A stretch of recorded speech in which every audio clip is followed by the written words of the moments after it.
हम सुनते हैं कि लोगों को आशियाना बनाकर दिया जा रहा है, लेकिन यहाँ जो है वो आशियाना जो है वो उखाड़ा गया है। बुजुर्ग मेरे साथ बैठे हैं जो कि 95 से अबव है, और इनका यही कहना है कि मेरी तीसरी पीढ़ी है यहाँ, और आज जो हालात जो देखेंगे, मेरी माताएं हैं, बहनें हैं, इनके साथ जो उन्होंने बिहेव किया, मैं कहता हूं कि मेरे पास ऐसा कोई लफ्ज़ नहीं है कि ऐसे ऑफिसर, ऐसे एम्प्लॉइज, मैं कहता हूं कि वो पता नहीं किस जन्म से आए, कि जिनको ये पता नहीं कि हमने काम कैसे करना है और किस तरह से ये तरीका अपनाया है। ये किसके इशारे पे काम कर रहे हैं, क्या काम कर रहे हैं। लोगों की जमीन के बीच में से ये आज जो आदमी 50 साल से यहाँ रह रहा है, आज फॉरेस्ट वालों को ये पता चला है कि ये फॉरेस्ट जमीन है, आज फॉरेस्ट वाले यहाँ क्लोजर लगा रहे हैं, जबकि मेरे सामने इतना फॉरेस्ट बचा हुआ है, आप देख रहे हैं, इतनी बड़ी फॉरेस्ट लैंड है, वहां आप लगाएं। यहाँ लोगों का माल मवेशी पानी पीता है, यहाँ माल मवेशी रुकता है, यहाँ ये लोग, इनके बच्चे जो है वो खेलते हैं। ये एक मोहल्ला है, यहाँ आकर के क्लोजर बनाने से मुझे ये समझ नहीं आ रही कि इस पर्टिकुलर इस जगह में क्लोजर बनाने की क्या जरूरत है। और जैसे कि जनाब ये क्लेम कर रहे हैं कि लास्ट ईयर यहाँ पे फॉरेस्टर आया था इनके पास फॉरेस्ट डिपार्टमेंट से, तो इनसे पेमेंट की कैश की डिमांड करी थी और यहाँ से कैश 50,000 रुपीस लेके गया था। तो उसके बारे में आपका क्या कहना है? सर वो तो फॉरेस्ट डिपार्टमेंट का कल्चर है, वो ये 50,000 लेके गया है ना। हमारे पास प्रूफ है, एक गार्ड के पास 2,000 जो है वो फटा है, 800 जो है चरंटे, जो नए दरख्त जो है वो चीड़ के काट के इन्होंने घर में रखे हैं। कौन सी परमिशन है इनके पास?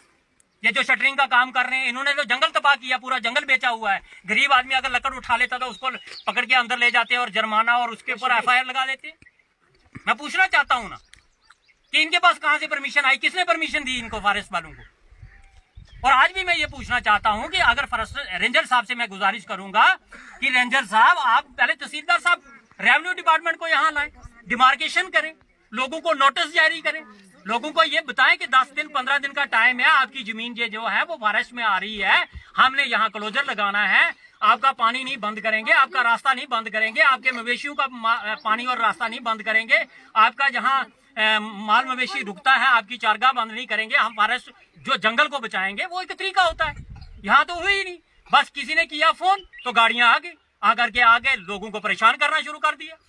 मैं तो इतना हैरान हूं, मैं DC साहब से गुजारिश करूंगा कि अगर ये हालात पैदा किए, या तो इन लोगों को ऐसा करो कि बॉर्डर खोल दो, ये लोग चले जाएं यहाँ से। क्यों बढ़ा के रखा है, क्यों लोगों को परेशान करके रखा है? अगर ये जमहूरियत है, अगर आपने एक इस जमहूरियत, इस डेमोक्रेसी, अगर हिंदुस्तान का रूल आइन लागू करना है तो पहले लोगों को प्रायर नोटिस देना चाहिए, पहले डिमार्केशन होनी चाहिए, जॉइंट डिमार्केशन होनी चाहिए, जिसमें पंच, सरपंच, नंबरदार, चौकीदार इन्वॉल्व होना चाहिए, ताकि अपने लोगों को वो गाइड करे और लोगों को समझाए। ये दादागिरी हो गई। ये एक आदमी फोन उठा के कहता है, एक आदमी जंगल में मशीन लगा रहा है, उसकी मशीन फॉरेस्टर कहता है नहीं जी ये वो है महकमा माल है, और एक आदमी जो गरीब है वो रह रहा है इसमें महकमा माल में, उसको फॉरेस्ट में क्लेम कर दिया। इसलिए मैं तो भरपूर जो है DC साहब से और लेफ्टिनेंट गवर्नर साहब से ये गुजारिश, मोहतराना गुजारिश करना चाहता हूं कि इस परिवार को देखा जाए। नहीं तो अगर ऐसे हालात पेश किए तो हम फौरी तौर पर 2 दिन 4 दिन के अंदर हम कालाकोट में धरना देंगे, और एडमिनिस्ट्रेशन को यह जवाब देना होगा कि इन लोगों को हम कहां लेके जाएं, क्योंकि इनका वारिस जो है वो एडमिनिस्ट्रेशन है। अगर ऐसे हालात पैदा करेंगे तो वो काबिल ना बर्दाश्त होगा, क्योंकि अगर किसी आदमी का रास्ता और किसी आदमी का पानी, उसके माल मवेशी का पानी बंद करना कोई किसी कानून में नहीं लिखा, और किसी आदमी का आशियाना तोड़ना यह भी किसी कानून में नहीं। हम देख के हैरान है। मैं DC साहब से गुजारिश करना चाहता हूं कि वो इस बुजुर्ग की हालत देखें, और वो एक अपने पोते के साथ यहाँ जिंदगी व्यतीत कर रहे हैं। ये लोग मोबाइल लोग हैं, ये 6 महीने कश्मीर में जाते हैं और 6 महीने यहाँ रहते हैं। कौन सा तूफान जो है वो इस आदमी ने खड़ा कर दिया। मैं पूछना चाहता हूं कि कौन सा स्टेडियम बनना है यहाँ, मैं पूछना चाहता हूं कौन सी गवर्नमेंट की बिल्डिंग बनना चाहती है जहां, मैं पूछना चाहता हूं कौन सा हेलीपैड जहां बन रहा है जो फौरी तौर पर इसको जो है डिमोलिशन किया गया है और इस कुल्ले को और इस बुजुर्ग को बेदखल किया गया। मैं पूछना चाहता हूं सरकार से, जवाब दे, वो रेंजर जवाब दे, वो DFO जवाब दे, और वो तहसीलदार साहब जवाब दे, और ADC कालाकोट जवाब दे कि कौन सी ऐसी चीज थी जो मैं कहता हूं कि अभी से जो यहाँ लैंड जो है वो हेलीकॉप्टर को लैंड करना था, यहाँ प्राइम मिनिस्टर को आना है, राष्ट्रपति को आना है, या कोई और ऐसी चीज बननी है जिसकी सख्त जरूरत थी इस एरिया में। ये तो एक खामखा की एक बहुत बड़ी चाल है।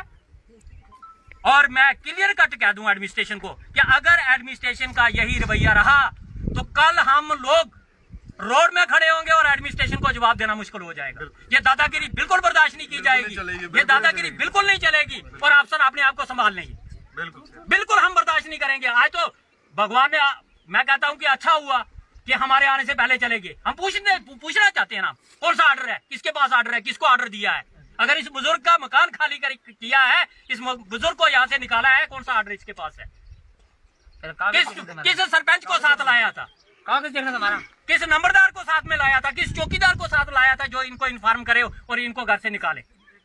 ये एक धांधली है, ये एक दादागिरी है। और मैं फिर से लेफ्टिनेंट गवर्नर साहब से और कंसर्न डीडीसी साहब से गुजारिश करना चाहता हूं, क्योंकि हमारे डीडीसी साहब जो है वो इस वक्त बहुत निहायत ही अच्छा काम कर रहे हैं डिस्ट्रिक्ट में।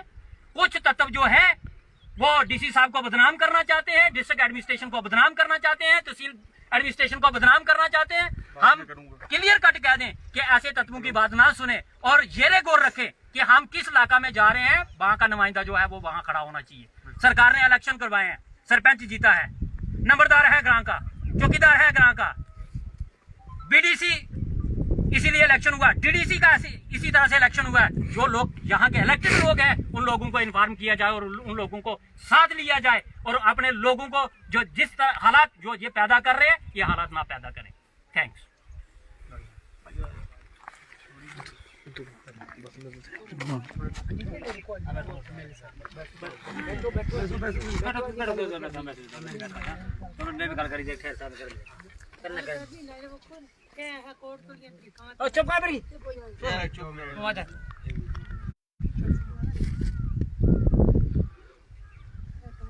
इस मामले को लेकर हमारे साथ जुड़े हैं डीडीसी इंचार्ज कालाकोट।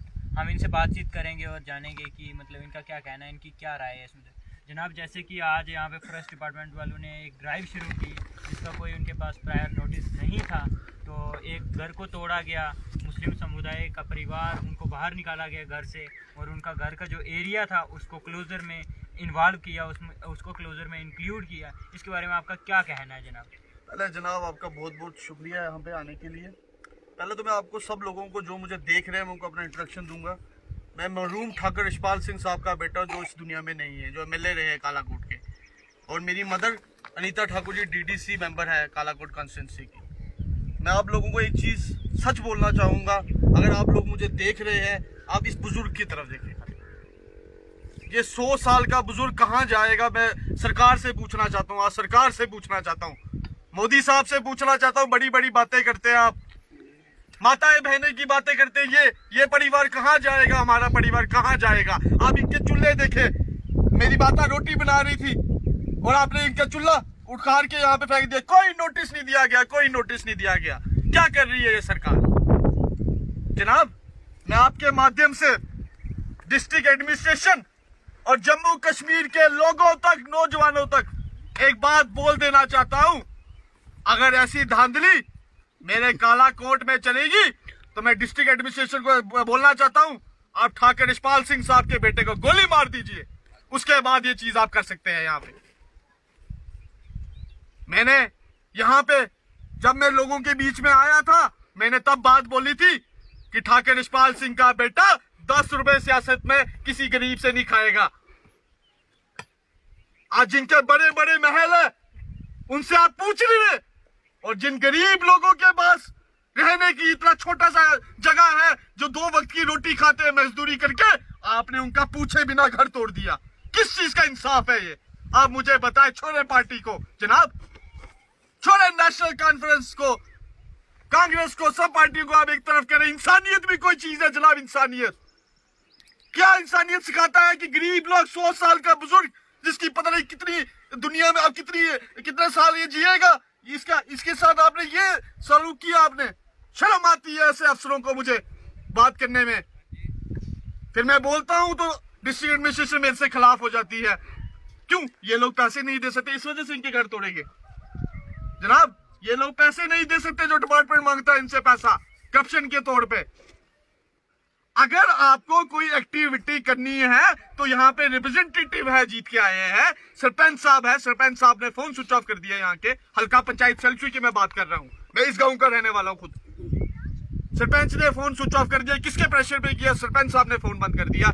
यहाँ पे बीडीसी है, मेरी मदर डीडीसी जीती हुई है, आपने उनसे पूछना चाहिए था कि यहाँ पे लोगों ने फॉरेस्ट लैंड कैप्चर किया है। पर मैं एक चीज पूछना चाहूंगा आपके माध्यम से, फॉरेस्ट लैंड कैप्चर की किसी ने, फॉर एग्जांपल की, मैं मानता हूं 2 मिनट के लिए, पर कोई नोटिस नहीं, कोई किसी से बात नहीं, कोई चौकीदार नहीं, कोई लंबड़दार नहीं। पुलिस लेके आए, अफसर आए और उन्होंने इन बेचारों को, आज की रात इनके लिए तो कब्र की रात है, कब्र की रात है, मैं बोलता हूं कब्र की रात है। आप बड़ी बातें करते हैं, ये लोग कहां रात को रहेंगे, रात को कहां जाएंगे? आप देखिए ये बच्चे कहां जाएंगे, छोटे छोटे बच्चे रात को। आप लोग बड़ी बड़ी बातें करते हैं, बेटी बचाओ बेटी पढ़ाओ, बीजेपी वालों काला कोट के जाग जाओ।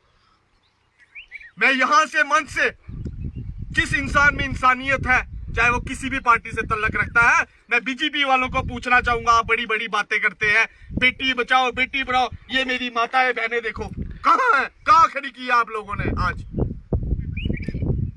फोटो खिंचाने से और स्टेटमेंट बोलने से इंसाफ नहीं होता लोगों का जनाब, तभी लोगों ने आपको हराया यहां से। मैं आज एक चीज और बोलना चाहूंगा, मैं डीसी साहब से रिक्वेस्ट करूंगा, क्योंकि वो हमारे इस टाइम हेड है इस डिस्ट्रिक्ट के। आप एक ईमानदार अफसर हैं, आपने एग्जाम्पल दिए पूरे डिस्ट्रिक्ट में कि आप ईमानदार हैं। अगर आप लोगों ने इन लोगों के साथ इंसाफ नहीं किया तो ठाकुर यशपाल सिंह का बेटा सड़कों पे आ जाएगा अपने लोगों के साथ। और अगर आपने इन लोगों को घरों से निकालना है तो मेरे सिर पे गोली मारो, उसके बाद इनको निकाल दो। ये कोई इंसाफ नहीं। मेरा नौजवान, जो मेरे से नौजवान चलते हैं, वकार साहब है, पूरी यूथ टीम कालाकोट की, जितने लोग मेरे सपोर्टर हैं, 3 डीडीसी जीते हैं कालाकोट में मेरे नेशनल कॉन्फ्रेंस के।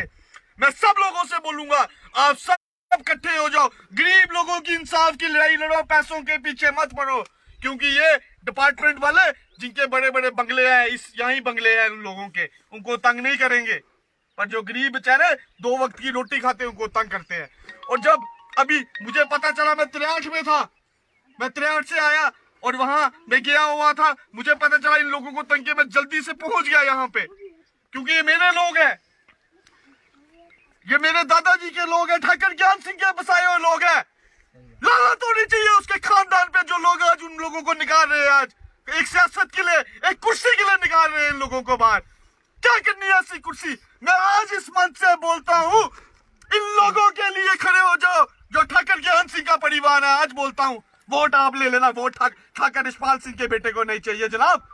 एमएलए आप बन जाना, कुर्सियों में आप बैठ जाना, मैं तब भी चौकीदारी करूंगा अपने लोगों के लिए, क्योंकि मेरे वालिद ने ये चीज सिखाई है मुझे। एक कुर्सी के लिए 2 लोग यहाँ से, मेरे 2 लोग इस दुनिया से चले गए, आप इन गरीब लोगों को भी मारो जनाब। कुर्सी पे बैठने का अगर इतना ही शौक है तो कहीं दिल्ली जाके सियासत करें, बड़ी सियासत। इन गरीब लोगों के साथ सियासत क्यों करते हैं? हिंदू मुसलमान की बात करते हैं आप, मैं हिंदू हूं, मैं इन लोगों के लिए जान दूंगा, क्या बात करते हो? कालाकोट के जितने हिंदू हैं, अगर इंसानियत समझते हैं तो इन गरीब लोगों के साथ खड़े हो जाओ। इसमें मत देखो, पीले पटके पहनने से कोई किसी को हिंदू नहीं बनता। मैं भी हिंदू हूँ, मुझे कोई जुदा नहीं कर सकता। मैं ठाकुर यशपाल सिंह का बेटा हूँ और मरते दम तक ठाकुर यशपाल सिंह का बेटा रहूंगा। कोई मुझे इसमें सर्टिफिकेट की जरूरत नहीं है किसी से, पर मैं ठाकुर यशपाल सिंह का बेटा हूँ, एक हिंदू परिवार से हूँ, पर एक इंसान हूँ और इंसान का दुख मैं ही समझ सकता हूँ। ये वोट के नाम पे सियासत करते हैं। आज ये 2 यहां ही रहते हैं सब बीजेपी वाले, जब इन बेचारों को इस घर से बेघर कर रहे थे तो ये हंस रहे थे। यहाँ पे नीचे पार्टियां चल रही थी, मुझे पता चला, शराबी पी रहे थे, मीट मुर्गे खा रहे थे, सब कुछ हो रहा था यहाँ पे। पर इस बच्ची, वो मेरी बहन छोटी बच्ची बैठी है, इसका क्या कसूर है? नरेंद्र भाई मोदी साहब से मैं पूछना चाहूंगा, हाथ जोड़ के पूछूंगा, इनका क्या कसूर है जनाब? इन बच्चों का क्या कसूर है? ये बुजुर्ग जो अपने पोते के लिए सोचा, पोते के साथ यहाँ बैठ के खाना खा रहा था, उसको क्या पता था आज रात में इस घर में नहीं रहूंगा। आज रात के बाद मैं जनाब अपने लीडर मियां अल्ताफ साहब से भी गुजारिश करूंगा कि आप भी हमारी तरफ ध्यान दें, क्योंकि ये लोग सब आपके लोग हैं, सब मियां अल्ताफ साहब के लोग हैं, नेशनल कॉन्फ्रेंस के लोग हैं और गरीब लोग हैं। और ये लोग, मैं आपको सच बताऊं, ये लोग जो बड़े बड़े ठेकेदार बने पैसे वाले लोग हैं, वो पैसे देकर डिपार्टमेंट को खरीदना चाहते हैं। और जितनी देर हम लोग इधर बैठे हैं, हमारी नौजवान पीढ़ी यहाँ बैठी है, मेरी टीम यहाँ बैठी है, इन लोगों के साथ इंसाफ होएगा, इंसाफ। ये किसी के घर पे क्रोचा लगाना, ये जिस जगह में बैठा हूँ, ये मकान है इन बुजुर्गों का, और ये मकान छत कहाँ चला गया? ये कौन सी 2021 में हम जी रहे हैं, 2021 में इन बुजुर्गों का मकान चला गया। ये कहाँ जाएंगे रात को? मैं आप लोगों से पूछना चाहता हूँ जो मुझे देख रहे हैं, क्या करना है ऐसी सियासत को, क्या करना है ऐसे वोटों को, क्या करना है ऐसे कामों को, जब हम लोगों के लिए खड़े ना पाए? आप बीजेपी वाले सियासत को छोड़ के, कांग्रेस वाले सियासत को छोड़ के, पीडीपी वाले सियासत को छोड़ के, नेशनल कॉन्फ्रेंस वाले सियासत को छोड़ के एक इंसानियत तरीके से इन लोगों को देखे और सब इकट्ठे हो जाए और अपने लोगों के हक के लिए लड़े। मैं यशुवर्धन सिंह इन लोगों के साथ खड़ा हूं और खड़ा रहूंगा, चाहे इसके लिए कोई भी पुलिस वाला आके मेरे सिर पे गोली मार दे, कोई दुख नहीं इन लोगों के लिए, क्योंकि इन लोगों ने ही मुझे यहाँ तक पहुंचाया है। आज अनीता ठाकुर जी मेरी मदर डीडीसी बनी है तो इन गरीब लोगों की वजह से बनी है, और इन गरीब लोगों पे कोई जुल्म होगा तो मैं बर्दाश्त नहीं करूंगा, चाहे इसके लिए मुझे जहां तक जाना पड़े, मेरी टीम को जहां तक जाना पड़े। और मेरे नौजवान साथी मेरे साथ, मेरे बनने, अभी हम इनको 2 दिन के बाद हाल ही में ब्लॉक ब्लो वाली साइड का ब्लॉक प्रेसिडेंट यूथ का बनाने वाले हैं। वकार साहब भी मेरे साथ है, ये भी कुछ आपको बताएंगे इस टाइम। जनाब, आपका क्या कहना है? मतलब जैसे कि इनको बेघर किया गया है, मतलब फॉरेस्ट डिपार्टमेंट वालों की तरफ से जानबूझ के मतलब हाथापाई की गई और फिर इनके साथ मारपीट जो भी हुई, उसके बाद इनका घर तोड़ा गया। शुक्रिया, बहुत बहुत शुक्रिया। मैं दिल की उम्मीद गहराइयों से आपका शुक्रिया अदा करता हूँ मीडिया पर, जो कि बर वक्त जो है हमें इस चीज़ की जो उम्मीद और तलकीन जो है करवाते रहते हैं। मैं बड़े अफसोस से एक बात जो कहना चाहता हूँ, पूरी हमारी टीम नेशनल कॉन्फ्रेंस की, जिसमें कंस्टिट्यूंसी इंचार्ज जनाब यशुवर्धन सिंह जी हमारे साथ हैं, जो ही हमें इंफॉर्मेशन मिली इमीडिएट हम यहाँ इस पोजीशन इस जगह पे पहुँचे हैं। और आज जो ये काम किया गया है डिपार्टमेंट की तरफ से, फॉरेस्ट डिपार्टमेंट की तरफ से, आज ये जो आशियाना यहाँ से उखाड़ा गया है वो इस बुजुर्ग का है। ये आदमी जो है 100 साल इसकी उम्र होगी मेरे हिसाब से, और इन बुजुर्गों और इस घर को, इस आशियाने को, जो कि एक ज़िंदगी गुजार रहा था आदमी, और खाना खाते हुए जो है इस घर को जो है उखाड़ दिया गया। मुझे बड़ा अफसोस हो रहा है हमारी पूरी टीम को।